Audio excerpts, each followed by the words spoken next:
بسم الله الرحمن الرحيم. ومن أحسن قولا ممن دعا إلى الله وعمل صالحا وقال إنني من المسلمين. قل إنما أنا بشر مثلكم يوحى إلي أنما إلهكم إله واحد فمن كان يرجو لقاء ربه فليعمل عملا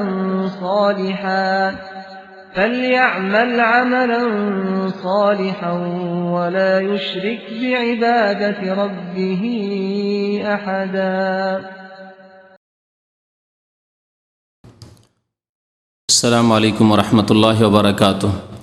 إن الحمد لله نحمده ونستعينه ونستغفره ونعوذ بالله من شرور أنفسنا ومن سيئات أعمالنا من يهده الله فلا مضل له ومن يضلله فلا هادي له وأشهد أن لا إله إلا الله وحده لا شريك له وأشهد أن محمدا عبده ورسوله.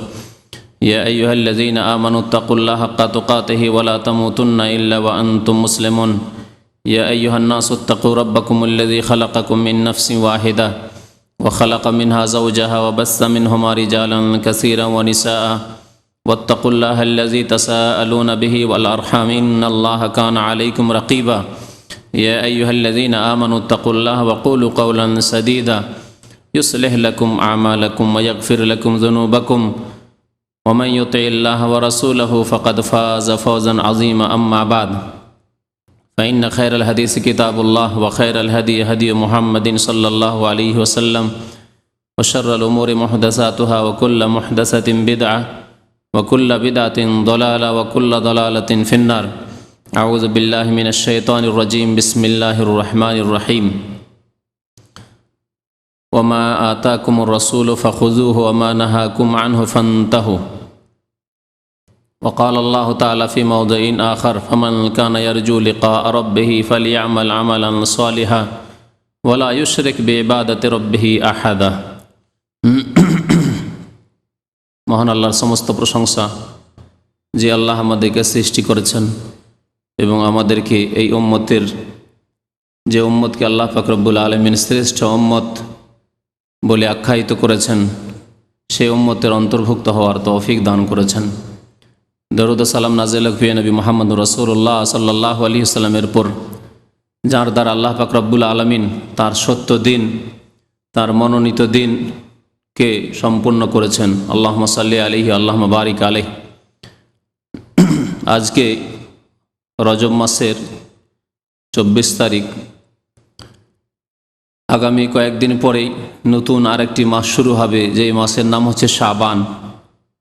আর তারপরেই এমন একটি মোবারক মাস রয়েছে যার নাম হচ্ছে মাহে রমাদান, বরকতময় মাস।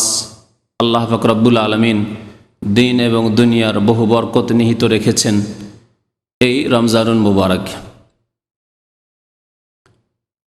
একটি হাদিস এই রজব শাবানের মর্মে রয়েছে, যদিও হাদিসটি সম্পর্কে অনেক মুহাদ্দিসিনদের মত যে হাদিসটি জয়ীফ, যে নবী করিম সাল্লাল্লাহু আলাইহি সাল্লাম রজব মাসে দোয়া করতেন, আল্লাহ বারিক লানা ফি রাজাব ওয়া শাবান ওয়া বাল্লিগনা রমাদান। হে আল্লাহ, আমাদের রজব শাবানে বরকত দান করো এবং আমাদেরকে ভালোভাবে রমজান পর্যন্ত পৌঁছিয়ে দাও। জয়ীফ হাদিস ফজিলতের জন্য আমাদের এমন কোনো প্রয়োজন করে না, তবে নবী করিম সাল্লাল্লাহু আলাইহি সাল্লাম থেকে যদি প্রমাণিত হয় তো ভালো কথা, আলহামদুলিল্লাহ। আর না হলে আমাদের সামনে যেসব সহি হাদিস রয়েছে, নবী সাল্লাল্লাহু আলাইহি সাল্লাম থেকে সহি সূত্রে যেসব কথা প্রমাণিত রয়েছে তাই যথেষ্ট।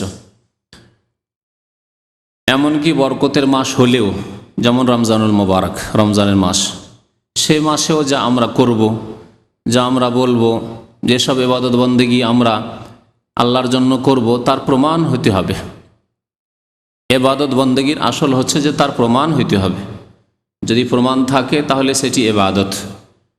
আল্লাহ পাক যদি বলে থাকেন সেই রকম ইবাদত করতে, তার রাসূল সাল্লাল্লাহু আলাইহি ওয়াসাল্লাম যদি বলে থাকেন অথবা করে থাকেন সেই রকমের ইবাদত, তাহলে হচ্ছে ইবাদত, আর না হলে ইবাদত নাই, তার নাম হচ্ছে বিদআত, যা আল্লাহ পাক রব্বুল আলামিন করতে বলেননি।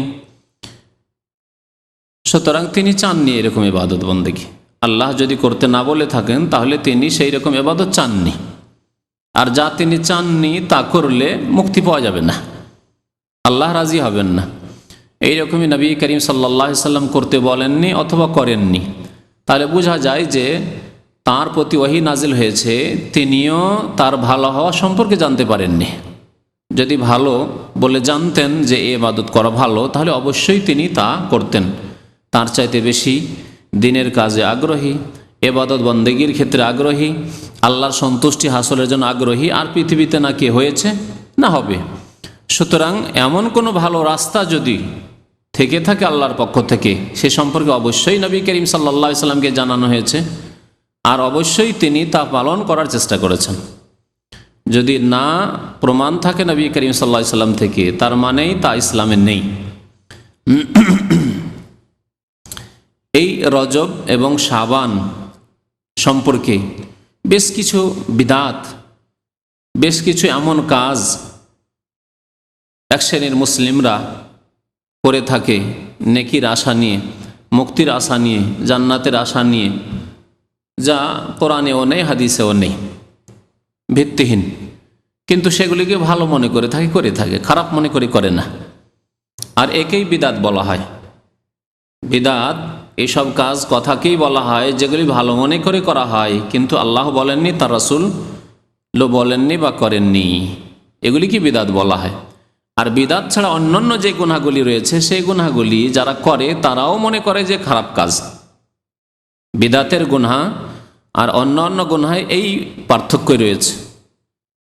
চোর চুরি করে, ডাকাত ডাকাতি করে, মিথ্যুক মিথ্যা কথা বলে, খেয়ানতকারী খেয়ানত করে, বেঈমান বেঈমানি করে, কিন্তু তারাও মনে করে যে এগুলি কাজ খারাপ কাজ, অন্যায় কাজ।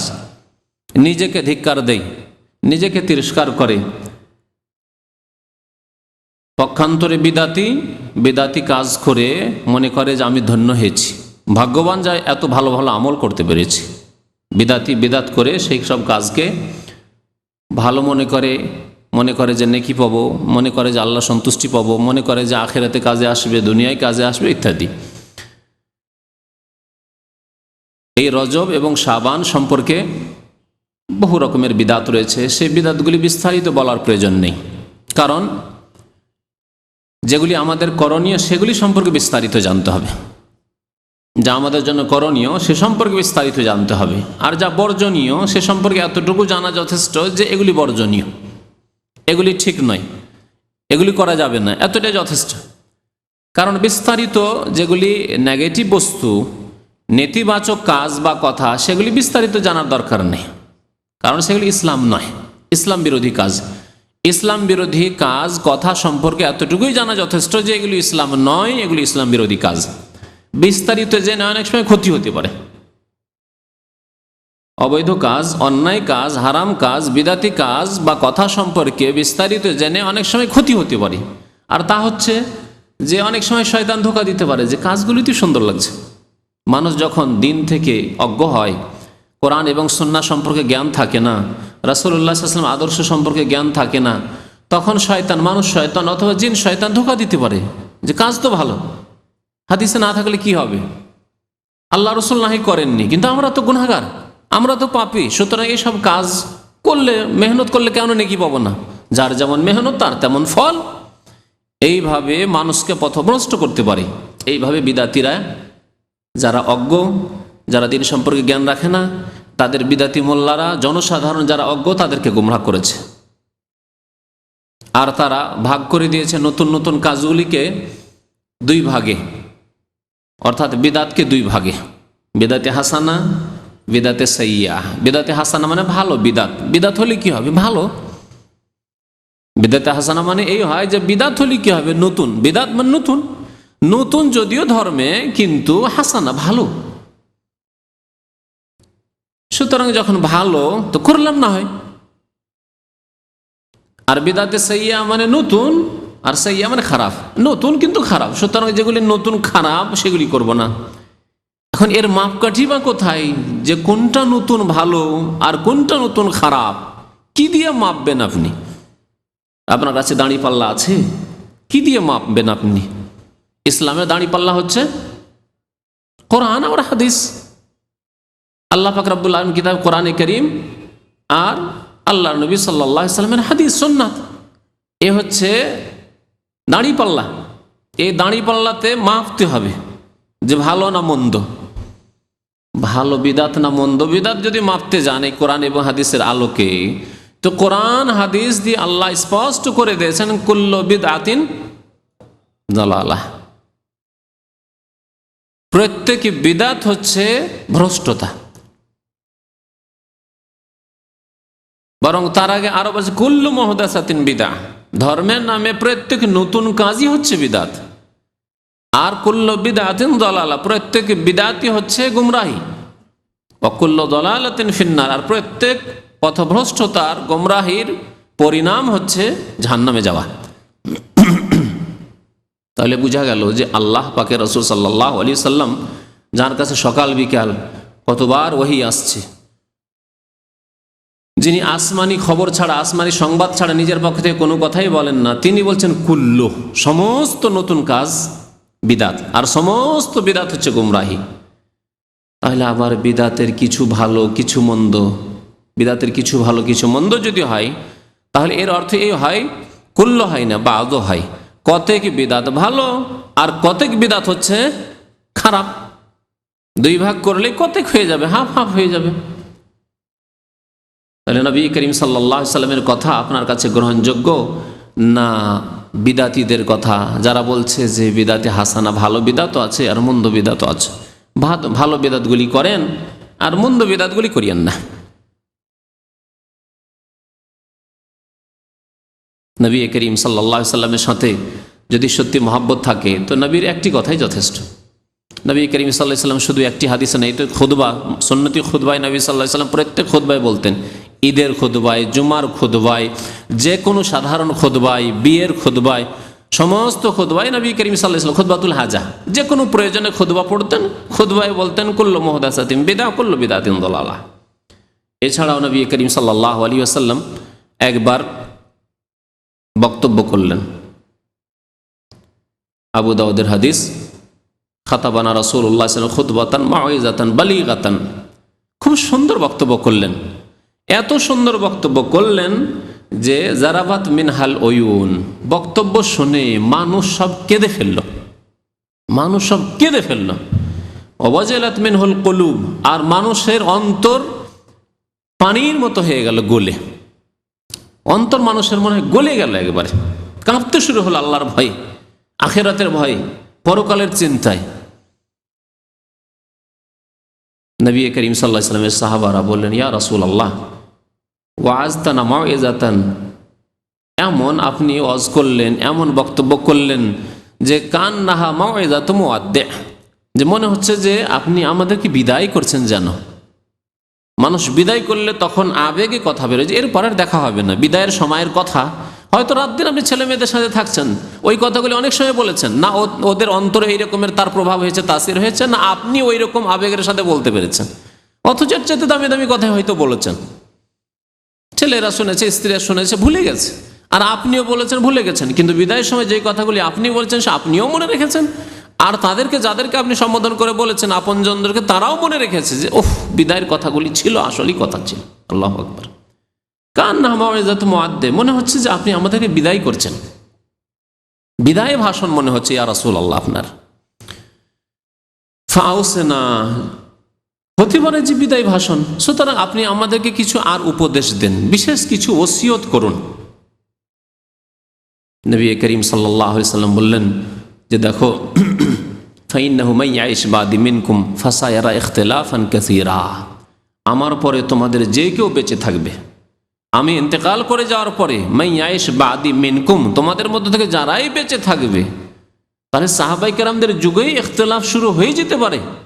এই কথা নবী করিম সাল্লাল্লাহু আলাইহি ওয়াসাল্লাম বলছেন, তোমরা যদি বেঁচে থাকো, দীর্ঘ আয়ু পাও, বয়স পাও, ফাসায়ারা ইখতিলাফান কাসীরা, বহু ইখতিলাফ দেখবে, মতানৈক্য দেখবে, মতদ্বন্দ্ব দেখবে। জি, বহু মত দেখতে পাবে, দেখতে পাবে খারেজিরা বেরিয়ে আসলো, দেখতে পাবে রাফেজি শিয়ারা বেরিয়ে আসলো, দেখতে পাবে কত বাতিলপন্থী বেরিয়ে নতুন নতুন, কেউ কাদরিয়া তকদিরকে অস্বীকার করবে বেরিয়ে আসবে, কেউ আল্লাহর গুণকে অস্বীকার করবে, কেউ আল্লাহর গুণের বিকৃতি ঘটাবে, কত রকম দেখতে পাবে। ফাসায়ারা ইখতিলাফান কাসীরা, বহু ইখতিলাফ দেখবে, ব্যক্তি স্বার্থের জন্য ইখতিলাফ দেখবে, ধর্মীয় ইখতিলাফ ছাড়া। তখন কি করতে হবে? নবী করিম সাল্লাল্লাহু আলাইহি ওয়াসাল্লাম ইরশাদ করছেন, ফাআলাইকুম বিসুন্নতি ওয়া সুন্নাতিল খুলাফায়ে রাশিদিন আল মাহদিয়িন মিন বাদি। সুতরাং আমার সুন্নতকে সেই সময় তোমরা আঁকড়ে ধরবে, আর আমার খোলাফায়ে রাশিদিনের সুন্নতকে, আদর্শকে মজবুত করে ধারণ করবে। আদু আলাইহি বিন নাওয়াজিস, বড় মজবুত করে তোমরা ধারণ করবে, ছেড়ে দেবে না। নবীর সুন্নতকে আর খোলাফায়ে রাশিদিন আবু বকর, ওমর, ওসমান, আলী, এই চার খোলাফা রিজওয়ানুল্লাহ তাআলা আলাইহিম আজমাইন, তাদের সুন্নতকে তোমরা মজবুত করে ধারণ করবে, তাহলে পথভ্রষ্ট হবে না। ওয়া ইয়াকুম ওয়া মুহদাসাতিল উমুর, এবং সাবধান তোমরা, বেঁচে থাকবে তোমরা, দূরে থাকবে তোমরা, ইয়াকুম সতর্ক সাবধান, ওয়া মুহদাসাতিল উমুর নতুন নতুন কাজ থেকে, ধর্মের নামে নতুন নতুন কাজ থেকে। মুহদাসাতিল উমুর ওখানে বলা হয়েছে কুল্লু মুহদাসাতিন বিদআহ, প্রত্যেক নতুন কাজ ধর্মের নামে হলে বিদআত। এখানে মুহদাসাতুল উমুর নতুন নতুন কাজ থেকে তোমরা সাবধান, বেঁচে থাকবে। ফাইন্না কুল্লা মুহদাসাতিন বিদআহ, কারণ প্রত্যেক নতুন কাজ হচ্ছে বিদআত। দেখলেন এখানে কুল্লা মুহদাসাতিন বিদআহ, কুল সমস্তকে বলা হয়েছে। তাহলে বোঝা গেল যে বিদআতের কোনো ভাগ নেই। যা কোরআন এবং হাদিসে আছে করণীয় বলে তা করণীয় সুন্নত, আর যা কোরআন এবং হাদিসে নেই তার নাম বিদআত। বিদআতের ভাগ নেই। সুন্নত গুলি হচ্ছে ভালো, সুন্নত মানেই ভালো। আল্লাহ নবীর তরিকা, সাহাবায়ে কেরামের তরিকা, সাহাবায়ে কেরাম যেহেতু কোনো নতুন তরিকা নিয়ে আসেননি, তারা নবী সাল্লাল্লাহু আলাইহি সাল্লামের তরিকার উপরেই ছিলেন, সুতরাং সেটি হচ্ছে ভালো। এজন্য সুন্নত হচ্ছে হাসানা, বিদআত হাসানা হতে পারে না। বিদআতকে হাসানা বলা ওই রকমই, আচ্ছা যদি দুধকে বলেন ভালো, দুধ তো ভালো, ঠিক না? দুধকে বলেন ভালো, ভালো। সুন্নত হচ্ছে দুধ, খাঁটি দুধ। সুন্নত মানেই ভালো। পক্ষান্তরে পেশাব, পায়খানা, যদি বলে যে পেশাব পায়খানা দুই রকমের, ভালো আছে আর মন্দও আছে। পেশাব পায়খানা দুই রকমের। যদি আল্লাহর ওলির পায়খানা হয়, পীর সাহেবের পায়খানা হয়, আর হযরত মাওলানা যদি পায়খানা হয়, তাহলে মোবারক, হ্যাঁ, তাহলে হাসানা ভালো। আর যদি বেনামাজির পায়খানা হয়, আধা নামাজির পায়খানা হয়, যদি গুনাহগারের পায়খানা হয়, ফাসেকের পায়খানা হয়, তাহলে সেটা খারাপ। মেনে নেবেন যে হুজুরজির পায়খানা, পীর কিবলার পায়খানা, আর শ্বশুর কিবলার পায়খানা, কিবলার তো অভাব নেই মাশাআল্লাহ, হ্যাঁ, মায়ের পায়খানা, বাবার পায়খানা, সেজন্য ভালো? কখনো ভালো না। পায়খানা নাপাক, পেশাব নাপাক, নাপাক। ওই রকম বিদআত মানে ধর্মের নামে নতুন কাজ, নতুন কাজ, সুতরাং মারদুতা, প্রত্যাখ্যাত। মা আয়েশা রাদিয়াল্লাহু তাআলা আনহার প্রসিদ্ধ হাদিস মুসলিম শরীফে রয়েছে, মান আমিলা আমালান লাইসা আলাইহি আমরুনা ফাহুয়া রাদ্দুন। যেই ব্যক্তি এমন কোনো আমল করলো, আমল করলো না, নয় বেআমল নয়, বেনামাজি নয়, আমল করলো, তাহলে বোঝা গেল যে নামাজ পড়েও রোজা রেখেও যদি কেউ বিদআত করে, ভালো কর্ম করে, আমল করে, তার সাথে সাথে বিদআত করে, তাহলে যাবে জাহান্নামে। যেমন যাবে বেনামাজি, যেমন যাবে বেরোজগার, যেমন যাবে গুনাহগার, ফাসেক, তেমনই যাবে বিদআতি ফাসেক যারা, তারাও জাহান্নামে যাবে। মান আমিলা আমালান, যারা এমন কোন আমল করলো যে আমল লাইসা আলাইহি আমরুনা, সেই আমল আমার আদর্শ মোতাবেক নয়, নবী করিম সাল্লাল্লাহু আলাইহি ওয়াসাল্লাম সেই আমল করেননি, করতেও বলেননি, অনুমতি দেননি, এইরকম কোনো আদর্শ ছেড়ে যাননি। আপনি ভালো বললেন যে রজব মাস, আর রজব মাসে শুনেছি নাকি যে সবে মেরাজ হয়েছে, আল্লাহর নবী মেরাজ গিয়েছেন, সুতরাং আমরা তো আর মেরাজ যেতে পারবো না, তো আমাদের মেরাজ হচ্ছে কিছু আমল করা, আমাদের মেরাজ হচ্ছে কিছু আমল করা, সুতরাং কিছু ভালো আমল করি। যদি বলা হয় আল্লাহর নবী তো করেননি, আল্লাহর নবী না করলে কি হবে? তার ব্যাপার স্যাপার, আগের পরের গুনাহ মাফ, তার কথা আর আমাদের কথায়, কোথায় নেতাজি আর কোথায় পিয়াজির কথা বলছেন আপনি? এই কথাই তো বলেছিলেন তিনজন সাহাবী এসে, নবী করিম সাল্লাল্লাহু আলাইহি ওয়াসাল্লাম কিভাবে তাদেরকে শাসন করেছিলেন, তাই না?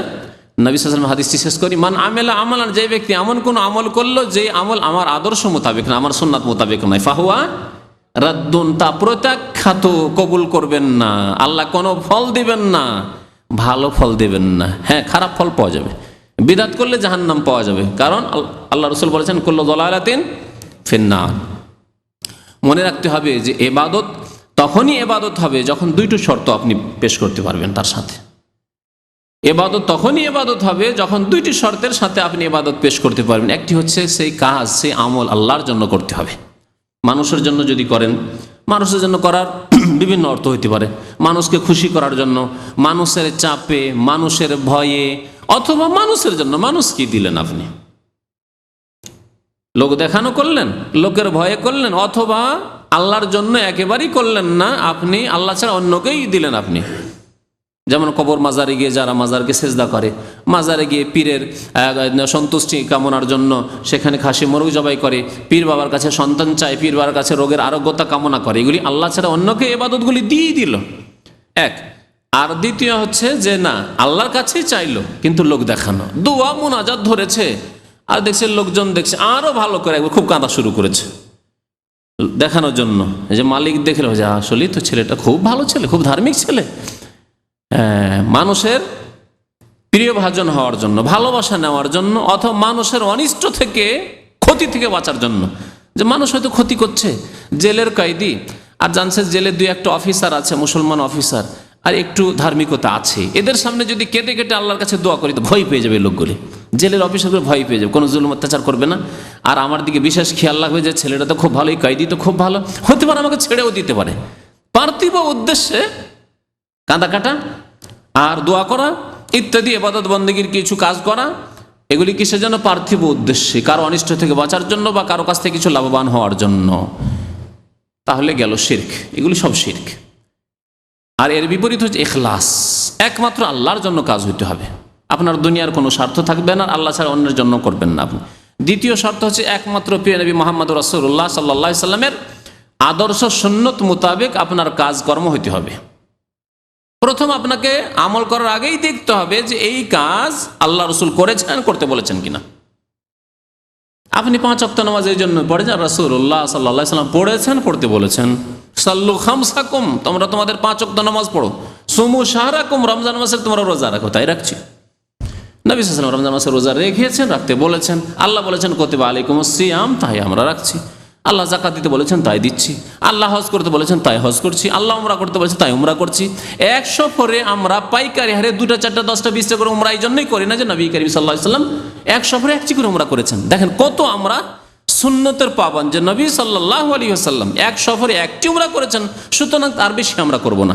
যদি তার বেশি করা বেশি ফজিলতের কাজ হতো, তাহলে এই রাস্তা সম্পর্কে নবী সাল্লাল্লাহু আলাইহি ওয়াসাল্লাম সবচেয়ে বেশি জানতেন। নিশ্চয় জানছেন যে না, এটা ভালো কাজ নয়। সেই জন্য তিনি কষ্ট করে 7 দিন যেতে, 7 দিন আসতে, 14 দিন কষ্ট করার পরে একটা উমরা করে ফিরে আসছে। আমরা বেশি চতুর চালাক, যে 80টা টাকা ফেলে দিব পানিতে, আর মাত্র একটা উমরা করে বেকুবের মতো ফিরে আসবো না, 5টা উমরা করব, 7টা 8টা উমরা করব। খুব বেশি চালাক। এত বেশি চালাক হলে যাবে জাহান্নামে যেতে হবে। নবী করিম সাল্লাল্লাহু আলাইহি ওয়াসাল্লাম আল্লাহ সম্পর্কে, আল্লাহর দিন সম্পর্কে সবচেয়ে বেশি জানতেন। আনা আ'লামুকুম বিহ, নবী সাল্লাল্লাহু কি বলছেন? আনা আখশাকুম লিল্লাহ ওয়া আ'লামুকুম বিহি, আমি সবচেয়ে বেশি আল্লাহকে ভয় করি, আর আমি সবচেয়ে বেশি আল্লাহ সম্পর্কে, আল্লাহর দিন সম্পর্কে জানি। কখন বলেছিলেন? ওই 3টি লোকের ঘটনায়, যে 3টি লোক বলেছিল যে নবী করিম সাল্লাল্লাহু আলাইহি সাল্লামের আমল বেশি নয়, তাতে কি অসুবিধা নেই, আল্লাহর নবীর ব্যাপার স্যাপার আলাদা, কোথায় তিনি, কোথায় আমরা। আইনা নাহনু মিন মুহাম্মাদিন সাল্লাল্লাহু আলাইহি ওয়াসাল্লাম ওয়া আইনা নাহনু মিন রাসূলিল্লাহ সাল্লাল্লাহু আলাইহি ওয়াসাল্লাম, কোথায় আল্লাহর রাসূল, কোথায় আমরা গুনাহগার পাপী তাবে, আর তার আগের ওয়াকাত গাফারাল্লাহু লাহু মা তাকাদ্দামা মিন যামবি মা তাআখার, তার আগের পরের গুনাহ মাফ। সুতরাং তিনি রাত্রে ঘুমান, রাত্রে কিছুক্ষণ তাহাজ্জুদ পড়েন, আবার মাঝে মাঝে রোজা রাখেন, মাঝে মাঝে দিনে পানাহার করেন, তিনি বিয়ে শাদী করেছেন, তার ব্যাপার। কিন্তু আমাদের না, আমাদের আরো বেশি আমল করতে হবে। তাই একজন কি বলল? ওসাল্লিল লাইলা ওয়ালা আনামু আবাদা, সারা রাত নামাজ পড়বো আর জীবনে কোনোদিন রাত্রে বিছানায় যাব না, ঘুমাবো না বলে ঘুম হারাম করে নিল একজন নিজের ওপর। আর একজন বলছে কি, ওয়াম্মানা ফাসুমুন নাহারা ওয়ালা উফতুর আবাদা, আমি সারা জীবন রোজা রাখবো, সারা জীবন ধরে রোজা রাখবো, কখনো দিনে পানাহার করব না। নবী করিম সাল্লাল্লাহু আলাইহি ওয়াসাল্লাম বলেছেন, খুব বেশি যদি রোজা রাখতে হয় তো দাউদ আলাইহিস সালামের রোজা রাখো। কিরকম? ইয়াসুমু ইয়াওমান ওয়া ইফতার ইয়াওমান, একদিন রোজা রাখেন আর একদিন ইফতার করেন, দিনে পানাহার করেন। আর সারা বছর ধরে রোজা রাখবেন জায়েজ নয়। সেই লোকটি বলল, আমি সারা জীবন রোজা রাখবো। তৃতীয় লোক বলছে যে আম্মা আনা ফাতাজালুন নিসা ওয়ালা আতাজাওয়াজু আবাদা, আমি এক্ষুনি গিয়ে আমার স্ত্রীকে তালাক দিয়ে দেবো, তার বাবার বাড়ি পাঠিয়ে দেবো, ওয়ালা আতাজাওয়াজু আবাদা, জীবনে বিবাহ শাদী করব না। আতাজালুন নিসা থেকে বোঝা যায় যে তার স্ত্রী ছিল, তার থেকে আলাদা হয়ে যাব, মানে ওকে জোদা করে দেবো, তালাক দিয়ে দেবো, দিয়ে আর জীবনে বিবাহ শাদী করব না। নবী করিম সাল্লাল্লাহু আলাইহি ওয়াসাল্লাম তাদের কথা যেমনই শুনতে পেলেন, নবী সাল্লাল্লাহু আলাইহি ওয়াসাল্লাম তখন ছিলেন না, শুনতে পেলেন যে এইরকম কথাবার্তা বলে গেল, হয়তো বিবিদের কাছ থেকে শুনতে পেলেন, তাড়াতাড়ি করে ডাকলেন লোকগুলিকে, চলে যাচ্ছিল, সামান্য একটু দূরে গিয়েছে। শোনো শোনো শোনো শোনো, কি বলছিলে? আনতুমাল্লে যে কুলতুম কাজা ওয়া কাজা, তোমরা এইসব কথাবার্তা বলছিলে না? আমি ইয়া রাসূলুল্লাহ, জি হ্যাঁ ইয়া রাসূলুল্লাহ। নবী করিম সাল্লাল্লাহু আলাইহি ওয়াসাল্লাম বললেন যে দেখো, এই কথাটি বলেছেন, আম্মা আনা, আমার কথা শুনে রাখো, যে আনা আকশাকুম লিল্লাহ, সবচেয়ে বেশি আল্লাহকে ভয় করি, তোমাদের চাইতে আল্লাহকে বেশি ভয় করি। সারা পৃথিবীর সবচেয়ে বেশি যিনি আল্লাহকে ভয় করেছেন তিনি মুহাম্মদুর রাসূলুল্লাহ সাল্লাল্লাহু আলাইহি ওয়াসাল্লাম। ওয়া আ'লামুকুম বিহি, আর সবচেয়ে বেশি আল্লাহ সম্পর্কে, আল্লাহর দিন সম্পর্কে জানি। তাহলে যেই ব্যক্তি আল্লাহর দিন সম্পর্কে সবচেয়ে বেশি জানেন, তিনি জানতেন না যে রজব মাসে কি করতে হবে? তিনি জানতেন না যে শাবান মাসে কি করতে হবে? তিনি করলেন না, তিনি করতে বললেন না, আর আমরা বুঝে নিলাম যে না, ভালো কাজ আরো আছে, করতে হবে। অথবা নবী করেননি তাই বলে আমাদের করতে হবে না। কত বড় গুমরাহি! লা তুকাদ্দিমু বাইনা ইয়াদাইল্লাহি ওয়া রাসূল, সূরা হুজরাতের 1 নম্বর আয়াত। আল্লাহ বলছেন, ইয়া আইয়ুহাল্লাযীনা আমানু, হে মুমিনগণ, লা তুকাদ্দিমু বাইনা ইয়াদাইল্লাহি ওয়া রাসূলিহি, আল্লাহ এবং রাসূলের আগে বাড়িও না। যে আল্লাহ করতে বললেন না, রাসূলও করতে বললেন না, আর তার আগে বেড়ে যাবে না, আমাদের আরো বেশি করতে হবে। লা তুকাদ্দিমু বাইনা ইয়াদাইল্লাহি ওয়া রাসূলিহি ওয়াত্তাকুল্লাহ, আল্লাহকে ভয় করো। যথেষ্ট, আল্লাহ যা চেয়েছেন তাই আদায় করতে পারেন না। নিজের হিসাব করেন যে কতদিন আপনার ফজরের জামাত ছুটছে, হিসাব করেন যে কতদিন আপনার তাকবীরে তাহরিমা ছুটছে। একদিনের আজকের হিসাবে 5 ওয়াক্ত নামাজ তাকবীরে তাহরিমা আউয়াল ওয়াক্ত সহ পেয়েছেন আপনি? মসজিদের হক, নবী সাল্লাল্লাহু আলাইহি ওয়াসাল্লাম বলছেন মসজিদে গিয়ে 2 রাকাত নামাজ পড়বে, পড়তে পেরেছেন আপনি তাহিয়াতুল মসজিদ 5 ওয়াক্ত না? এইরকম কত যে নেকির রাস্তা রয়েছে যেগুলি নবী করিম সাল্লাল্লাহু আলাইহি ওয়াসাল্লাম আমাদের মাঝে ছেড়ে গিয়েছেন, সেসবের আমরা পরোয়া করি না, সেসবের প্রতি ভক্তি নেই। বহু সুন্নত আমরা সাফ করে দিয়েছি, নেই দেশে, জানেই না মানুষ। তাহিয়াতুল মসজিদ আমার দেশের মানুষরা জানেই না, জানলে জানে যে একটা নামাজ আছে, কিন্তু আমলের দিক দিয়ে নেই, বরং এর বিরোধিতা আছে। বসতে হবে 1-2 মিনিট, তারপর উঠে নামাজ পড়া শুরু করবে, বিশেষ করে জুমার দিনে। আর নতুন নতুন বিদাতের রাস্তা খুলে রেখেছে। এই রজব মাস আর শাবান মাস, এসব সম্পর্কে বিশেষ করে আমাদের দেশের কিছু বিদাতি কিতাব মানুষকে খুব গোমরাহ করেছে, মানুষকে খুব গোমরাহ করেছে।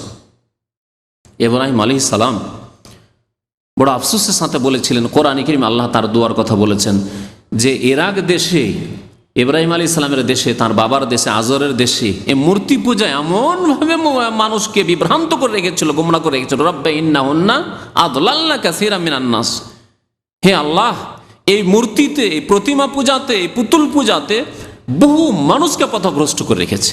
এমন হয়ে ডুবে আছে মূর্তি পূজার, পুতুল পূজায়, যে এদেরকে এখান থেকে উদ্ধার করা অসম্ভব হয়ে পড়েছে। রব্বে ইন্নাহুন্না আদলাল্না কাসীরাম মিনান নাস, বহু মানুষকে গোমরাহ করেছে। ভারতের সমাজে, হিন্দু সমাজে ইসলামের দাওয়াত দেওয়া সবচেয়ে বড় বাধা হচ্ছে মূর্তি পূজা। লিঙ্গ পূজা থেকে শুরু করে নদী পূজা, আর পাহাড় পূজা, পর্বত পূজা, গঙ্গা পূজা, যমুনা পূজা, পূজার শেষ নেই। দুনিয়ার সবকিছু, এদের পূজা, বাদর পূজা, হনুমান পূজা, সবকিছুর পূজা। ইন্নাহুন্না আযলাল্না কাসীরাম মিনান নাস, এই আল্লাহ ছাড়া অন্যের পূজা সবচেয়ে বড় বাধা সত্যকে গ্রহণে। অন্ধ হয়ে গেছে, অন্ধ হয়ে গেছে। ঠিকই তেমনি মুসলিম সমাজে, ভারত, বাংলাদেশ, পাকিস্তানে ধর্মের নামে, ধর্মীয় কিতাবের নামে যেসব কিতাব রয়েছে, এই কিতাবগুলি বহু মানুষকে গোমরাহ করেছে। আল্লাহু আকবার। আমি মাঝে মাঝে আয়াতটা নিজে নিজে মনে মনেও পড়ি, আর আমি আলোচনা বক্তব্য বলি বহু সময়। রব্বে ইন্নাহুন্না আদলাল্না কাসীরাম মিনান নাস, ইব্রাহিম আলাইহিস সালাম বলেছেন মূর্তির কথা, আর আমি বলছি আমার দেশের বিদাতি কিতাবের কথা আর বিদাতি মৌলবীদের কথা, মোল্লাদের কথা। রব্বে ইন্নাহুন্না আদলাল্লা কাসীরা মিনান নাস। এই বিদাতি মোল্লা, মৌলবী আর বিদাতি কিতাব বহু মানুষকে গুমরাহ করে রেখেছে। হক কথা আমি আপনি কজন পৌঁছাচ্ছি, আর বহু বিদাতি গুলো আর বহু বিদাতি কিতাব সমাজে ছড়িয়ে বলছে এত বড় কিতাব মাকসুদুল মুমিনিন আছে, রজব মাসের ফজিলতের কথা, শাবান মাসের ফজিলতের কথা, ওই নিয়ামুল কোরআনে আছে, ওই বেহেশতি জিওয়ারে আছে। কথা বুঝতে পেরেছেন? এগুলি হলো ধর্মীয় কিতাব। ইন্নাহুন্না আদলাল্লা কাসীরা মিনান নাস। বহু মানুষকে পথভ্রষ্ট করেছে এইসব কিতাবে। যেসব কিতাবে আল্লাহর কথা, রসুলের কথা বাদ দিয়ে দুনিয়ার বহু কথাই রয়েছে, দুনিয়ার বহু কথা রয়েছে, বিদআত দিয়ে ভর্তি রয়েছে। রব্বে ইন্নাহুন্না আদলাল্লা কাসীরা মিনান নাস। ইব্রাহিম আলাইহিস সালাম ফামান তাবিআনি ফাইন্নাহু মিন্নি। সুতরাং হে আল্লাহ, যে আমার অনুসরণ করবে সে আমার দলভুক্ত, আমার উম্মতের। ইব্রাহিম আলাইহিস সালামের উম্মতের কে? তাহলে ইব্রাহিম আলাইহিস সালাম যে অনুসরণ করবে। ওমান আসানি, হে আল্লাহ আমার যে নাফরমানি করবে, ফাইন্নাকা গাফুরুর রহিম, আল্লাহ তোমার মর্জি, এখন তুমি তাকে মাফ করবে, রহম করবে, তাকে হিদায়াত করবে, হিদায়াতের মালিক আল্লাহ তুমি।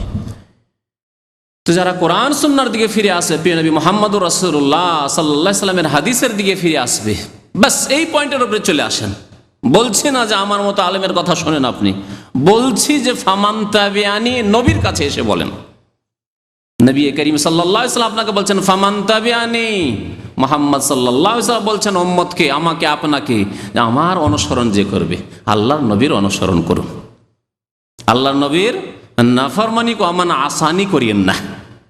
নবী করিম সাল্লাল্লাহু আলাইহি ওয়াসাল্লাম ইরশাদ করছেন কুল্লু উম্মতি ইয়াদখুলুনাল জান্নাহ ইল্লা মান আবা। আমার উম্মতের প্রত্যেকে জান্নাতে যাবে, তবে যেই ব্যক্তি অস্বীকার করবে, যে ব্যক্তি অস্বীকার করবে। সাহাবার অবাক হয়ে জিজ্ঞাসা করলেন, ইয়া রাসূলুল্লাহ কিলা ওয়ামান আবা, কে আছে যে অস্বীকার করবে, আপনাকে অস্বীকার করবে বা জান্নাতে যেতে অস্বীকার করবে, জান্নাতে যেতে অস্বীকার করবে অথচ মুসলিম, তো অবাক হওয়ারই ব্যাপার। আর প্রিয় নবী সাল্লাল্লাহু আলাইহি সাল্লামকে মানতে অস্বীকার করবে, এটাও একটা আশ্চর্যের ব্যাপার। কেমন কথা হইল যে মুহাম্মদ সাল্লাল্লাহু আলাইহি সাল্লামকে মানতে অস্বীকার করবে, তার অনুসরণ করতে অস্বীকার করবে, তার আনুগত্য করতে অস্বীকার করবে। জি, নবী করিম সাল্লাল্লাহু আলাইহি ওয়াসাল্লাম বললেন মান আতানি দাখালাল জান্নাহ, যে ব্যক্তি আমার আনুগত্য করলো, মুহাম্মদ সাল্লাল্লাহু আলাইহি সাল্লামের আনুগত্য করলো, দাখালাল জান্নাহ, সে জান্নাতে যাবে। ওমান আসানি, যে ব্যক্তি আমার নাফরমানি করলো, বিরুদ্ধাচরণ করলো, আমার আদর্শ মোতাবেক জীবন যাপন করলো না, আমার আদর্শ মোতাবেক রজব কাটালো না, আমার আদর্শ মোতাবেক শাবান কাটালো না, আমার আদর্শকে বাস্তবায়িত করলো না, ফাকাদ আবা, সে অস্বীকার করলো জান্নাতে যেতে, সে অস্বীকার করে আল্লাহর নবীকে মানতে। ফামান তাবিআনি ফাইন্নাহু মিন্নি, যে ব্যক্তি নবী করিম সাল্লাল্লাহু আলাইহি সাল্লামের অনুসরণ করবে, সেই নবীর অন্তর্ভুক্ত হবে, নবীর উম্মতের অন্তর্ভুক্ত হবে, নবীর উম্মতে নবীর শাফাত পাবে, নবীর হাউজে কাউসার পাবে, নবীর উম্মতে শামিল হতে পারবে। ওমান আসানি ফাইন্নাকা গফুরুর রহিম।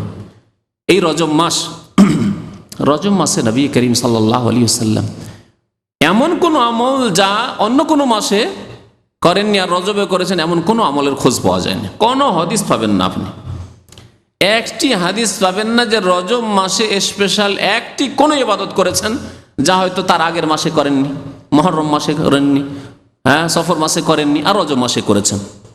আমার বলার উদ্দেশ্য এই যে প্রত্যেক মাসে নবী করিম সাল্লাল্লাহু আলাইহি ওয়াসাল্লাম 13, 14, 15 তারিখ আরবি মাসের চাঁদের মাসে কি করতেন? রোজা রাখতেন, আইয়ামে বীজের রোজা। এই রোজা রজব মাসেও রাখতেন আর অন্য মাসেও রাখতেন। তাহলে রজব মাসের বৈশিষ্ট্য নয়, শাবান মাসের বৈশিষ্ট্য নয়, শাবান মাসের জন্য রাখতেন না, রজবের জন্য রাখতেন না, যে কোনো মাসে রাখতেন। এইভাবে নবী করিম সাল্লাল্লাহু আলাইহি ওয়াসাল্লাম প্রত্যেক সোমবারে ইয়াউমুল ইসনাইন, সোমবারে আর প্রত্যেক বৃহস্পতিবারে রোজা রাখতেন। এই সোমবার বৃহস্পতিবার যেমন রজব মাসের সোমবার বৃহস্পতিবার রোজা রাখতেন, তেমনি শাবান মাসের সোমবার বৃহস্পতিবার রোজা রাখতেন, তেমনি মুহররম, সফর, রবিউল আউয়াল অন্য মাসের সোমবার বৃহস্পতিবারেও রোজা রাখতেন। সুতরাং এইভাবে যদি আমল করতে হয় যে আপনি রোজা রাখবেন, ভালো কথা, 13, 14, 15 তারিখ রোজা রাখেন আপনি, অন্য মাসে যেমন রোজা রাখেন এই মাসে রাখেন, অন্য কোনো মাসে রাখবেন না। আর শুধু শুধু রজব মাসে রাখবেন, শুধু শাবানে রাখবেন না, বলবেন না আপনার জন্য না। কি জন্য? শাবানের স্পেশাল কোনো ফজিলত আছে যে শুধু এই মাসেই রাখবেন? না, এরকম করবেন না।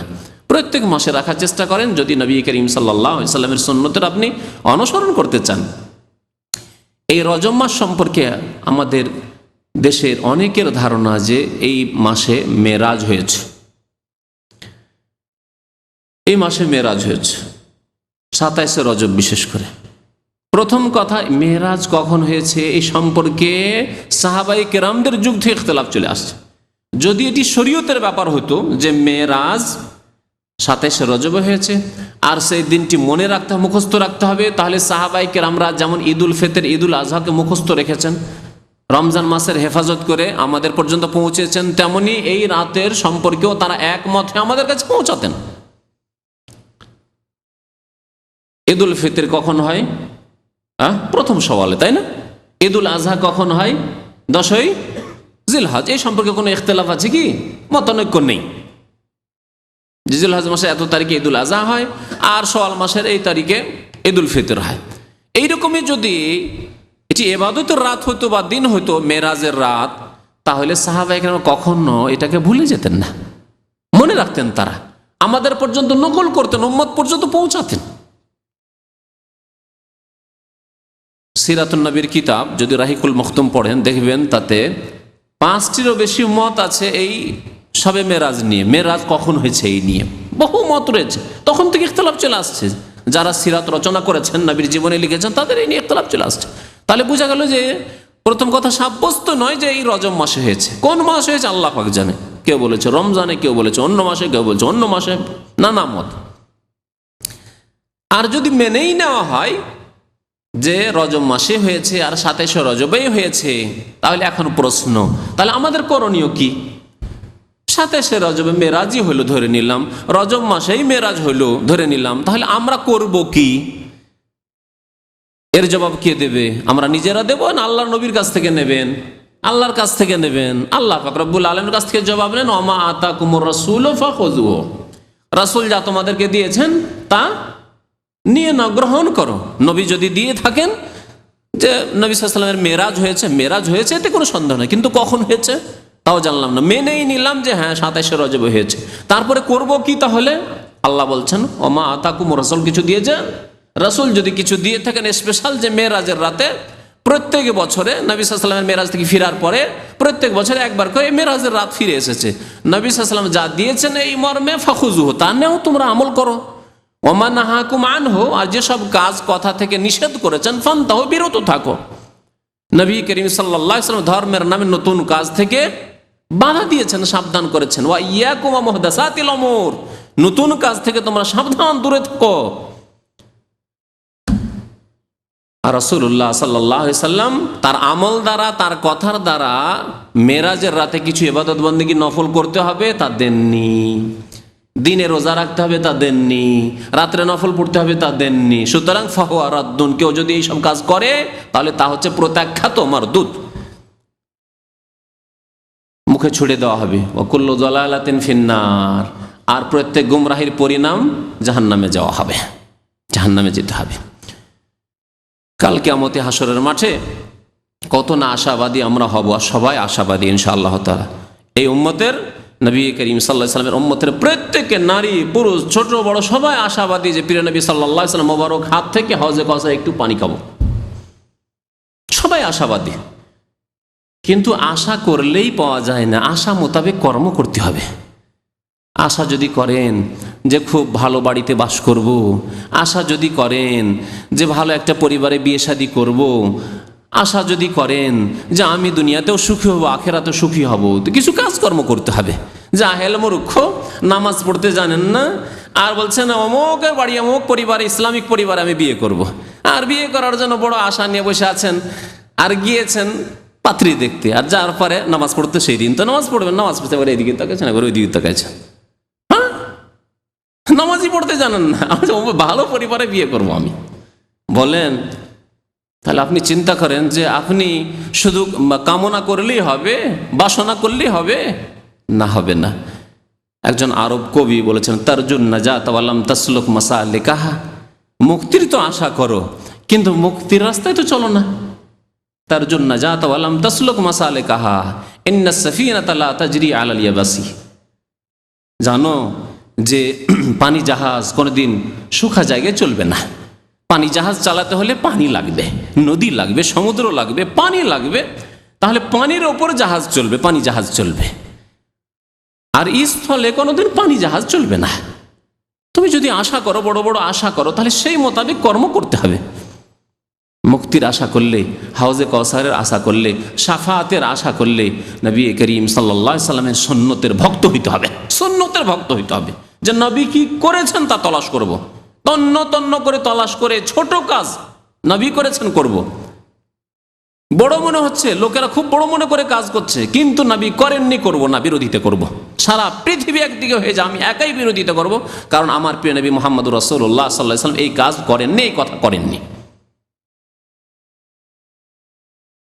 হাউজে কাউসারের পানি খাওয়ার জন্য যখন উম্মতের লোকেরা আসবে, বেনামাজি তো আগেই চিহ্নিত হয়ে যাবে। বেনামাজির যেহেতু দেখলে বোঝা যাবে যে ওজুর অঙ্গতে কোনো চমক নেই, কারণ বেনামাজি, নামাজি পড়েনি তো আবার উজু কিসের।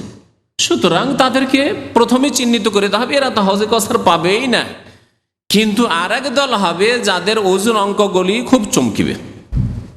গুররাম মুহাজ্জালিনা মিন আসারিল ওজু, ওজু করেছে, তারা নামাজি, তারা কিন্তু ছিল বিদাতি, ছিল বিদাতি। সবে মেরাজ পালন করেছে, সবে বারাত পালন করেছে, ঈদে মিলাদুন্নবী করেছে, জি, রাগায়েবের নামাজ পড়েছে, হাজারি নামাজ পড়েছে, আর এরকম বহু বিদাত করেছে, বহু বিদাত করেছে। নাওয়াইতুল উজু, নাওয়াইতুস সালাহ, নাওয়াইতু আন উসাল্লিয়া, আনা ইমামুল লিমান হাজারা, ইক্তাদাইতু বিহাজাল ইমাম, আর এইরকম জায় নামাজের দোয়া, আর সম্মিলিত মোনাজাত, বহু বিদাত এরকম করেছে। বিদাতের অভাব নেই, বহু বিদাত করেছে। এইসব বিদাত নিয়ে আর নামাজ নিয়ে গিয়েছে, নামাজ নিয়ে গেছে, কিন্তু নামাইতুওয়ালা নামাজ, অন্তরের নিয়ত নয়, মুখের নিয়তওয়ালা নামাজ নিয়ে গিয়েছে। কথা বুঝতে পেরেছেন? আল্লাহর নবী বলেছেন সূরা ফাতিহা ছাড়া নামাজ হয় না, বলছেন না সূরা ফাতিহা পড়বো না, আমি তো বলেই দিলাম ইক্তাদাইতু বিহাজাল ইমাম, এই ইমামের ইক্তেদা করেই ফেলেছি। আরে বাবা, ইমামের ইক্তেদা করেছেন তো আত্তাহিয়াতু কেন পড়বেন? তাহলে ইমামের ইক্তেদা করেছেন তো আল্লাহুম্মা সাল্লি আলা মুহাম্মাদ আল্লাহুম্মা বারিক আলা মুহাম্মাদি কেন পড়বেন আপনি? আর সামি আল্লাহু লিমান রাব্বানা ওয়া লাকাল হামদু আসসালামু আলাইকুম, সবই কেন করবেন? সব ভেরে দেন আপনি, ইক্তাদাইতু বিহাজাল মানে সব ভেরেই দিলাম। শুধু সূরা ফাতিহার সাথে দুশমনি, সূরা ফাতিহার সাথে শত্রুতা। আবার এই বিদাতীদের কথা যে ওয়াহাবি মারদুদ, না ফাতিহা না দুরুদ, ওয়াহাবিরাই নাকি ফাতিহা পড়ে না, দুরুদ পড়ে না, অথচ এরাই ফাতিহার দুশমন আর দুরুদের দুশমন। এই বিদাতীরা ফাতিহার দুশমন আর বিদাতীরাই হচ্ছে দুরুদের দুশমন। কেমন করে? বিদাতীরা ফাতিহা পড়ে না, বলছে না, নাজায়েজ, হারাম, ইমামের পিছনে ফাতিহা পড়বে না, হারাম, হারাম ফতোয়া দিয়ে দিল। নবী বলছেন লা সালাতা লিমান লাম ইয়াকরা বিফাতিহাতিল কিতাব, এরা বলছে না হারাম। নবী বলছেন তোমার নামাজ হবে না সূরা ফাতিহা পড়লে, এ বলছে না হারাম। আর দুরুদের কথা, কোরআন এবং হাদিসের অনুসারী ভাইরা, উলামায়ে কেরাম, তাদের মত যে দুরুদ না পড়লে নামাজ হয় না। আল্লাহুম্মা সাল্লি আলা মুহাম্মাদ, দুরুদ ইব্রাহিমি, আল্লাহুম্মা বারিক আলা মুহাম্মাদ ইন্নাকা হামিদুম মাজিদ, না পড়লে নামাজ হয় না, এটি হচ্ছে রোকন। তারা বলছে না, ওয়াজিব। তাদের আলেমরা বলছে ওয়াজিব। ফাজাইল আমল খুলে দেখেন, বেহেশতি জিওয়ার খুলে দেখেন, মুকসুদুল মুমিন খুলে দেখেন, হানাফি ফিকার কিতাব খুলে দেখেন, হিদায়া পর্যন্ত খুলে দেখেন, যে দুরুদ পড়া ওয়াজিব। পড়লে ভালো, আর না হলে সহজ সিজদা দিলেই হবে। ওয়াজিব যদি ছুটেই যায় তাহলে সহজ সিজদা দিলেই কাজ হয়ে যাবে।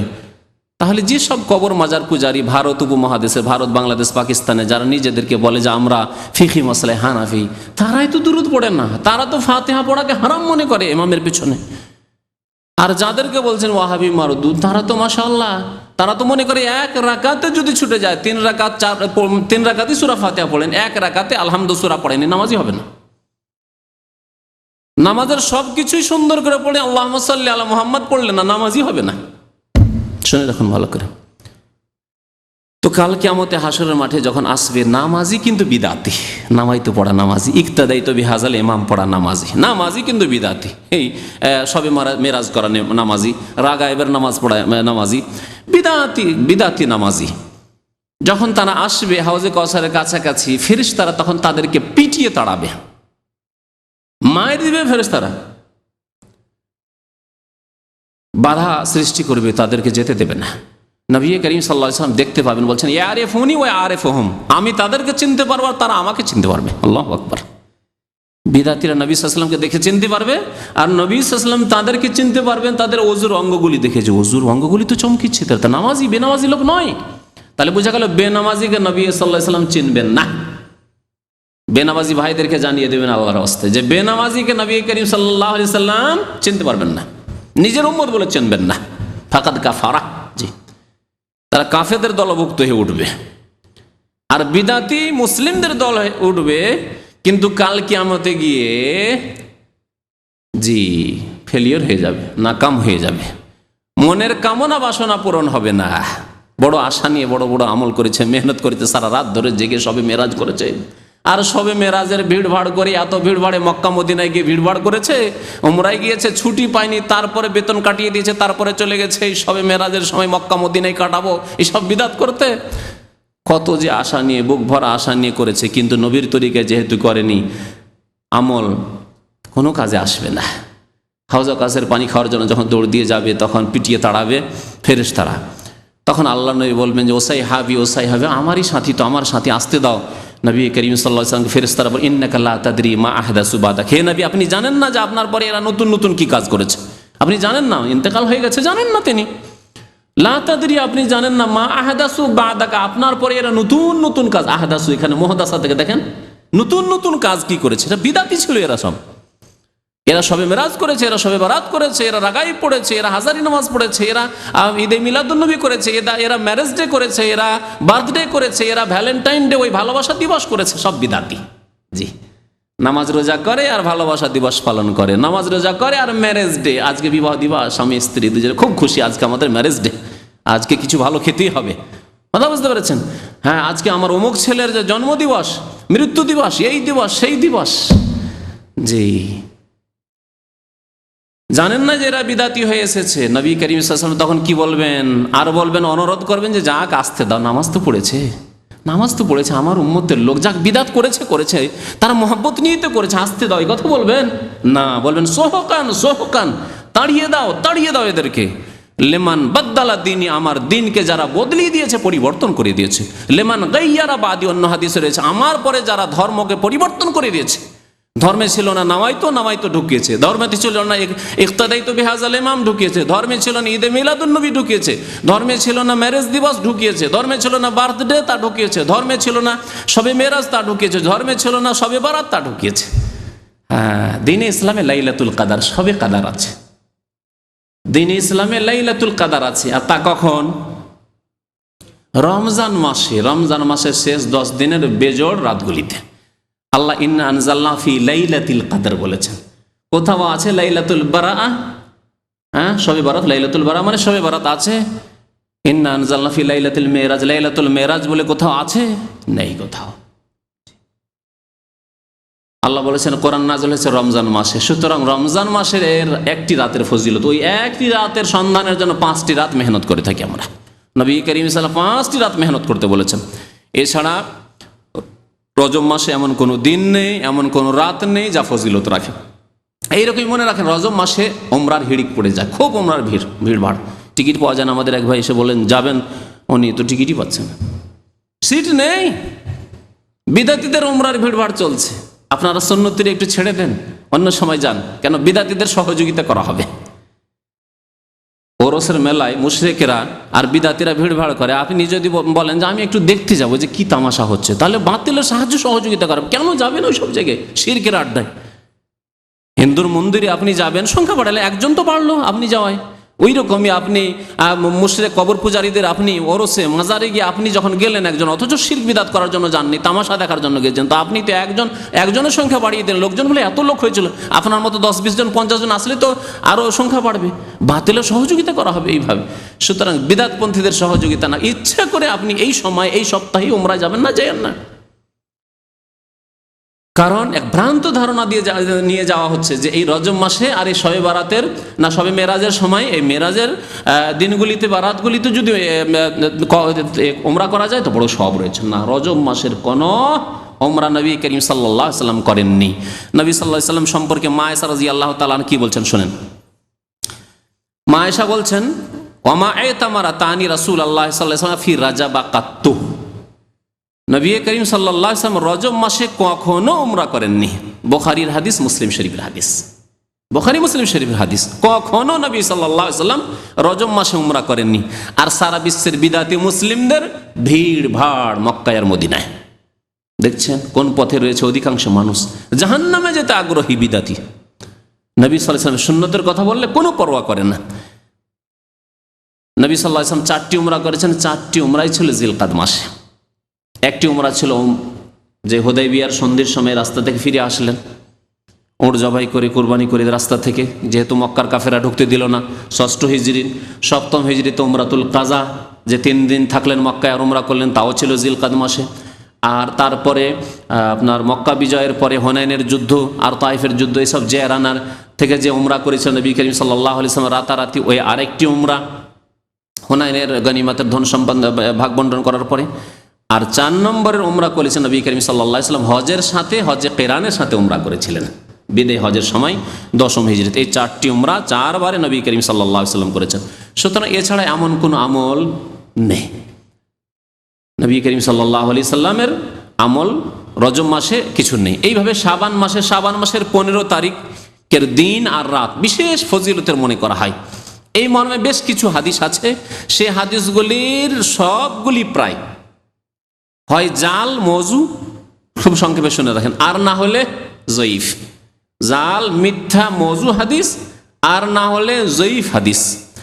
একটি হাদিস রয়েছে যে হাদিসটিকে কিছু কিছু মুহাদ্দিসরা হাসান বলেছেন, সহি তো বলেননি, হাসান বলেছেন। তারও বিভিন্ন সূত্র রয়েছে, তারও বিভিন্ন সূত্রগুলি জয়ীফ রয়েছে। তার মধ্যে 2-1টি সূত্রকে নিয়ে বলা হয়েছে যে হাদিসটি হাসান হতে পারে। সেই হাদিসে ফজিলত আছে, কিন্তু এ কথা বলা হয়নি যে ওই রাতে আপনারা বেশি বেশি ইবাদত করুন, এ কথা বলা হয়নি। হাদিসটি শোনাই আপনাদেরকে। ইবনে মাজাহ হাদিসটি রয়েছে, মুসনাদে আহমদে রয়েছে। ইন্নাল্লাহা লা ইয়াত্তালিউ ফি লাইলাতিন নিসফি মিন শাবান, আল্লাহ পাক রব্বুল আলামিন শাবানের 15 তারিখে সারা পৃথিবীর দিকে দেখেন। আল্লাহ দেখেন বান্দাদের দিকে।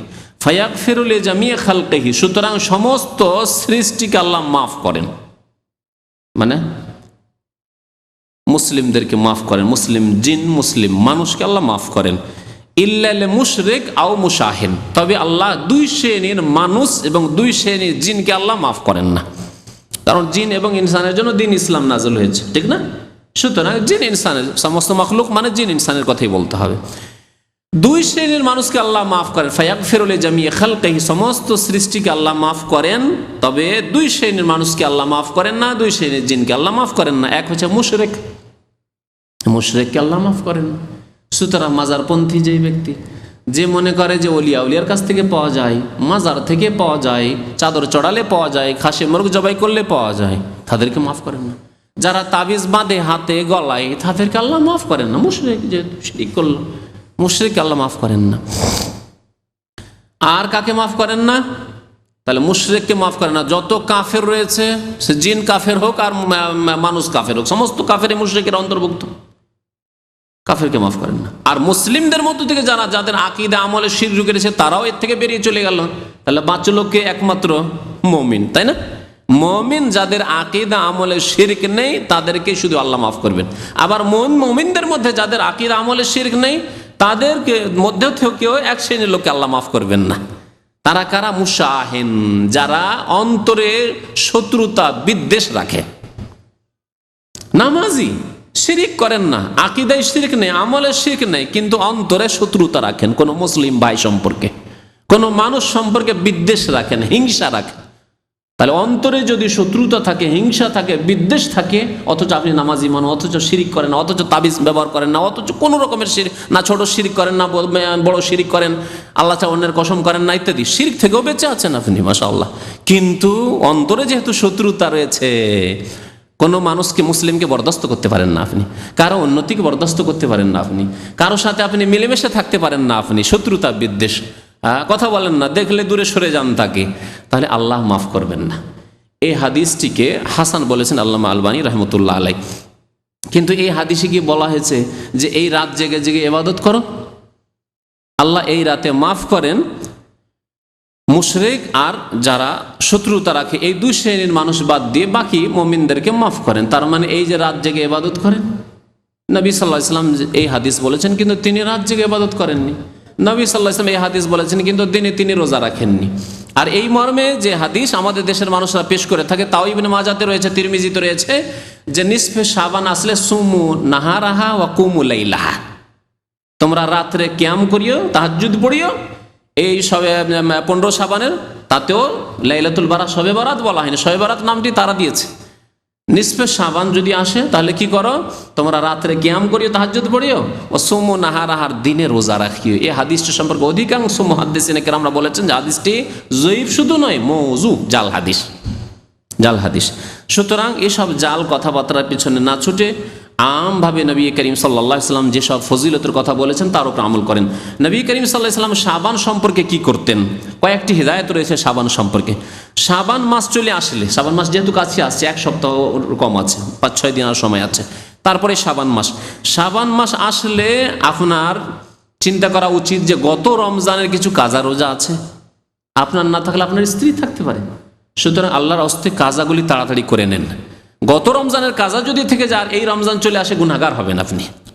মা আয়েশা রাদিয়াল্লাহু তাআলা আনহা সময় পেতেন না নবী সাল্লাল্লাহু আলাইহি ওয়াসাল্লামের খেদমতের জন্য, কিন্তু শাবান আসলে যতগুলি কাজা থাকতো তাড়াতাড়ি করে কাজাগুলিকে সেরে নিতেন। তাহলে কাজা রোজা যদি থাকে, পুরুষের হোক আর নারীর হোক, এই মাসেই সেরে নিতে হবে। 2 নম্বর হচ্ছে যে শাবান মাসে বেশি বেশি নফল রোজা রাখা, বেশি বেশি, অনির্দিষ্ট, নির্দিষ্ট কোনো দিনের নয়, শুধুই 15 শাবানে নয়, অনির্দিষ্ট বেশি বেশি নফল রোজা রাখা শাবান মাসে নবী করিম সাল্লাল্লাহু আলাইহি ওয়াসাল্লামের সুন্নত। তাহলে আপনি বেশি বেশি রোজা রাখেন, প্রথম শাবান থেকে শুরু করে যত পারেন রোজা রাখেন। বিশেষ করে 15 শাবানের আগ পর্যন্ত বা 20 শাবান পর্যন্ত এই দিকটাই রোজা রাখেন, শেষ দিকে রোজা না রেখে। নবী করিম সাল্লাল্লাহু আলাইহি ওয়াসাল্লাম শাবান মাসের বেশিরভাগ দিনগুলিতে রোজা রাখতেন, যা বুখারী মুসলিমের বিভিন্ন রিওয়ায়াতে রয়েছে। মা আয়েশা রাদিয়াল্লাহু তাআলা আনহা বর্ণনা করেছেন, মা রাআইতু রাসূলুল্লাহ সাল্লাল্লাহু আলাইহি ওয়াসাল্লাম ইস্তাকমালা সিয়ামা শাহরিন ইল্লা রমাদান।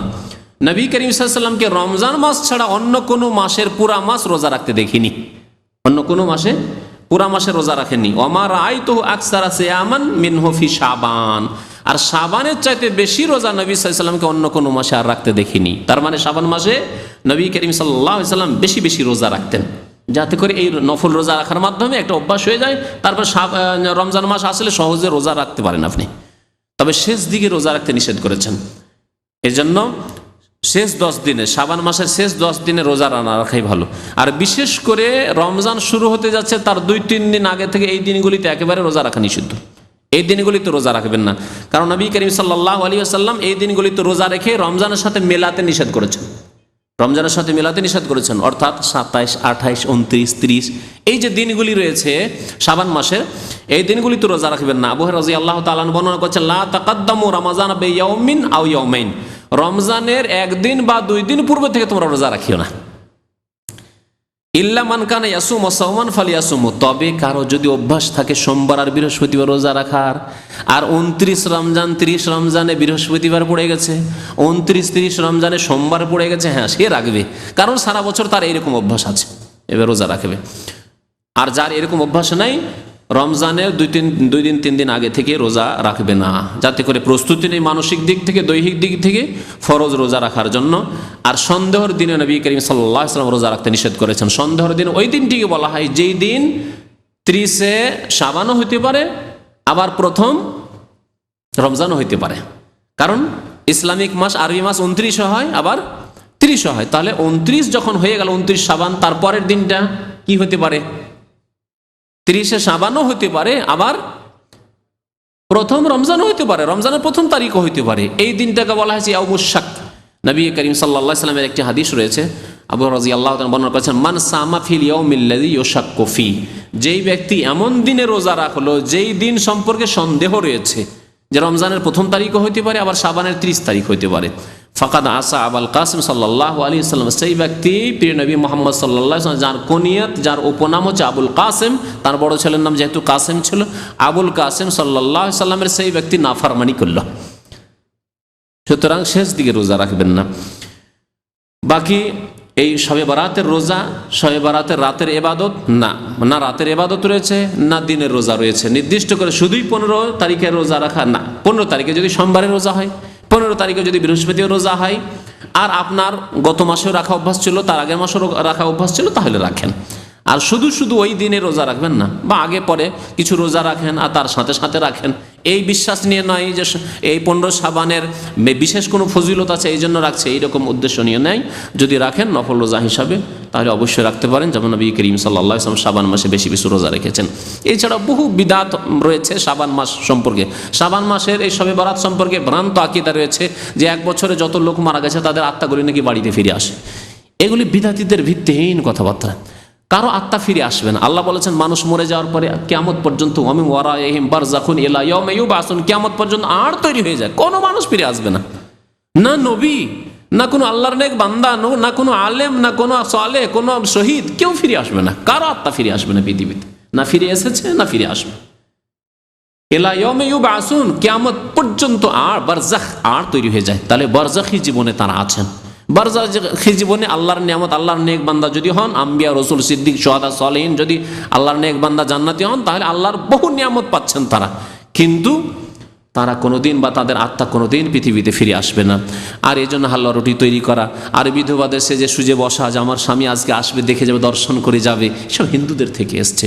তারপরে কবরস্থানগুলিকে আলোকিত করা, আগরবাতি মোমবাতি দিয়ে ইত্যাদি সব বিদআত রয়েছে, বহু বিদআত রয়েছে যা ভারত উপমহাদেশে রয়েছে। হিন্দুদের পাশাপাশি বাস করে আমরা অনেকেই কালিমা তো পড়েছি, কিন্তু আমরা আদর্শের পরিবর্তন ঘটাইনি, আমরা আমলের কর্মের পরিবর্তন ঘটাইনি। আল্লাহ যেন আমাদেরকে নেক আমলের তৌফিক দান করেন, শিরক থেকে, বিদআত থেকে, কুসংস্কার থেকে বেঁচে থাকার তৌফিক যেন দান করেন, নবী করিম সাল্লাল্লাহু আলাইহি ওয়াসাল্লামের সুন্নতকে ভালোবাসার, সুন্নত মোতাবেক চলার যেন তৌফিক দান করেন। আমিন ইয়া রাব্বাল আলামিন। সাল্লাল্লাহু আলা নবিয়িনা মুহাম্মদ ওয়া আলা আলিহি ওয়া সাহবিহি আজমাইন।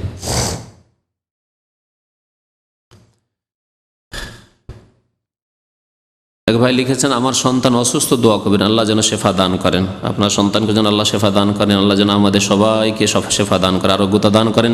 যেসব ভাইরা সুস্থ রয়েছেন তাদের সুস্থতা বৃদ্ধি করেন, আল্লাহ তাদের স্বাস্থ্যে বরকত দান করেন। যারা অসুস্থ রয়েছেন আল্লাহ তাদেরকে সুস্থতা দান করেন। যারা ইন্তেকাল করেছেন তাদের গুনাহ খাতা আল্লাহ মাফ করে দেন মুমিন মুমিনাতদের। ইশরাক ও তাহাজ্জুদ এবং 5 ওয়াক্ত নামাজ কত রাকাত? 5 ওয়াক্ত নামাজ কত রাকাত তাও বলতে হবে, তা তো মুশকিল। হ্যাঁ, 5 ওয়াক্ত নামাজও বলতে হবে, এইরকম প্রশ্ন আসতে পারে, চিন্তা করতে পেরেছেন? নিশ্চয়ই জানা নেই তাহলে। 5 ওয়াক্ত নামাজ, 5 ওয়াক্ত নামাজ মানে হয়তো উদ্দেশ্য যে মানে সুন্নত টুন্নত এসব সহ। 5 ওয়াক্ত নামাজ বলতে ফরজ নামাজ। যখনই বলবেন 5 ওয়াক্ত নামাজ কত রাকাত, তখন ফরজ নামাজ এটা ধরে নিতে হবে, এটি হচ্ছে ইসলাম। 5 ওয়াক্ত ফরজ নামাজ হচ্ছে কত?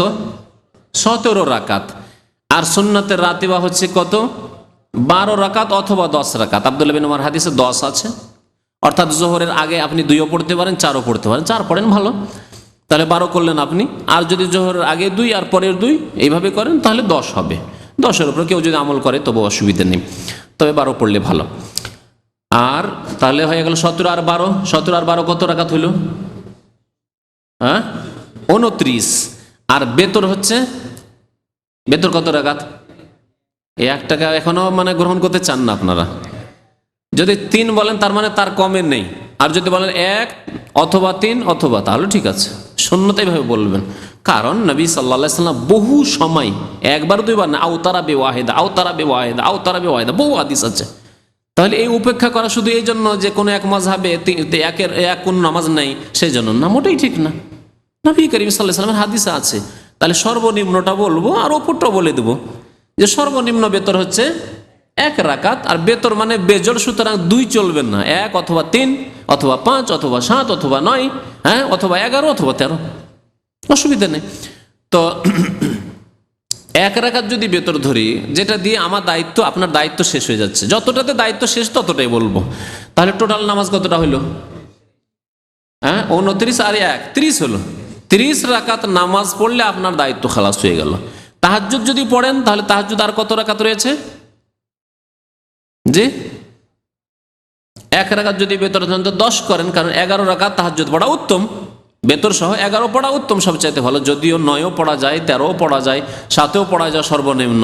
তাহলে আর 10 রাকাত বাড়িয়ে দিলাম, তাহলে টোটাল কত রাকাত হলো? 40 রাকাত নামাজ। এই জন্য অনেক গবেষক ওলামারা বলেছেন নবী করিম সাল্লাল্লাহু আলাইহি সাল্লাম শত শত রাকাত নামাজ পড়ার সুন্নত রেখে যাননি। সারা জীবন নবী সাল্লাল্লাহু আলাইহি সাল্লাম আমল ছিল দৈনিক 40 রাকাত নামাজ পড়া। আমি যে হিসাবটা করলাম কত সূক্ষ্ম হিসাব দেখেন, 40 একবার হুব হয়ে গিয়ে 40 ফিট হয়ে যাচ্ছে। নবী সাল্লাল্লাহু আলাইহি সাল্লাম দৈনিক 40 রাকাত নামাজ পড়তেন।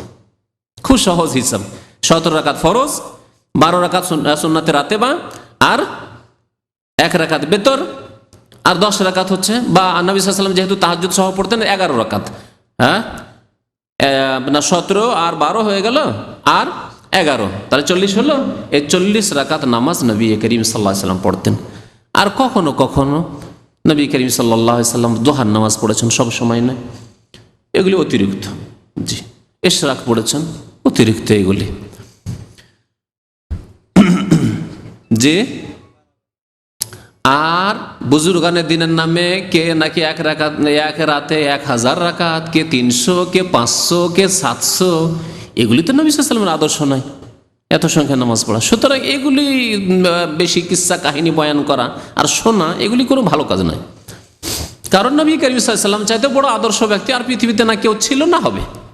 নবী করিম সাল্লাল্লাহু আলাইহি সাল্লাম আপনার জন্য যথেষ্ট। একজন মানুষ যদি তাহাজ্জুদ পড়তে পারে, এর চাইতে বড় নফল ইবাদত আর কিছু নেই। নফল ইবাদত সর্বোত্তম ইবাদত হচ্ছে কিয়ামুল লাইল, যার কথা আল্লাহ ইয়া আইয়ুহাল মুযাম্মিল কুমিল লাইলা ইল্লা, কোরআনে আল্লাহ বয়ান করেছেন ওমিনাল লাইলি ফাতাহাজ্জাদ বিহি, তাহাজ্জুদ পড়ো, সুবহানাল্লাহ। হ্যাঁ, ওয়াল মুস্তাগফিরিনা বিল আসহার, ভোর রাত্রে আল্লাহর ইবাদত বন্দি করো। হ্যাঁ, বুঝতে পেরেছেন? বহু আয়াতে এরকম রয়েছে, তাতাজাফা জুনুবুহুম আনিল মাদাজি ইয়াদউনা রাব্বাহুম খাওফান ওয়া তামআ, বিছানা ছেড়ে দিয়ে তারা ইবাদত বন্দেগী করে। সুবহানাল্লাহ। কোরআনে কারীমে আল্লাহ তাহাজ্জুদের প্রশংসা করেছেন। তো যদি নফলই পড়তে হয়, তাহাজ্জুদ যথেষ্ট আপনার জন্য, যা নবী করিম সাল্লাল্লাহু আলাইহি ওয়াসাল্লাম নিয়মিত পড়তেন ফরজ নামাজের মতো, যথেষ্ট।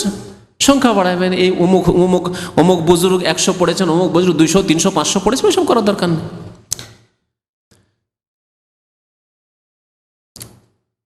ইশরাকের নামাজ যেমন জিজ্ঞেস করেছেন, ইশরাকের নামাজ মানে সূর্য ওঠার পরে পরে নামাজ, এটা হচ্ছে 2 রাকাত।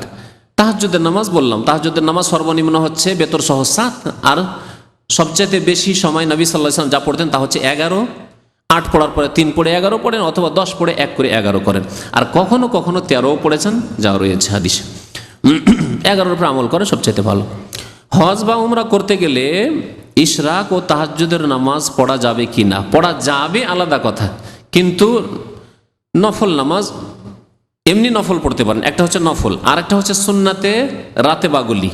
ফরজ নামাজের আগে এবং পরে যে সুন্নতগুলি রয়েছে, ফরজ নামাজের আগে আর পরে যে সুন্নতগুলি 12 রাকাত রয়েছে, সেই সুন্নত সম্পর্কে নবী করিম সাল্লাল্লাহু আলাইহি ওয়াসাল্লাম ফজর নামাজের 2 রাকাত সুন্নত ছাড়া আর কোনো সুন্নত পড়তেন না। মশলা ভালো করে বুঝে নেন। এই সুন্নতগুলি যেহেতু এর সাথে সম্পর্কিত, রিলেটেড ফরজ নামাজের সাথে, ফরজ নামাজের সাথে সম্পর্কিত সুন্নতগুলির ফজরের সুন্নত ছাড়া, ফজরের আগে 2 রাকাত সুন্নত, এই সুন্নত ছাড়া আর বেতর ছাড়া অন্য কোনো সুন্নত পড়তেন না। বাকি কতক নফল আছে যেগুলি এইরকম নয়, নফল আপনার কখনো কখনো পড়লেন হয়তো, এইরকম আপনি মনে করছেন যে মোবারক জায়গায় এসেছি, মসজিদে হারামে আছি, মসজিদ নববীতে আছি, সুতরাং নফল পড়বো, পড়তে পারেন, কোনো অসুবিধা নেই, পড়েন। ইশরাকের নামাজ পড়েন আপনি, জোহর নামাজ পড়ে, চাস্তের নামাজ পড়েন আপনি, কোনো অসুবিধা নেই। রাত্রে ভোর রাত্রে এখন আজান হয়নি, চলে এসছেন মসজিদে হারামে, হইলে তো তওয়াফ করবেন, তওয়াফ করাই বেশি ভালো। তওয়াফ করতে পারছেন না হয়তো, নামাজ পড়েন আপনি, বা দোয়া করেন আপনি, কোরআন তেলাওয়াত করেন আপনি, সবই করতে পারেন। মসজিদে নববীতে, সেখানে তো আর তওয়াফ নেই, মসজিদ নববীতে ভোর রাতে রাত 3টার সময় দরজা খুলে দিয়েছে, চলে এসছেন, আলহামদুলিল্লাহ, তো আপনি নামাজ পড়েন, অসুবিধা নেই। মানে নফল নামাজ এভাবে পড়তে পারেন। তবে নবী সাল্লাল্লাহু আলাইহি ওয়াসাল্লাম সফরে কখনো তাহাজ্জুদ পড়তেন না, সফরে তাহাজ্জুদ পড়তেন না। জি, সাল্লাল্লাহু আলাইহি ওয়া সাল্লাম মুহাম্মদ ওয়া আলা আলিহি ওয়া সাহবিহি আজমাইন।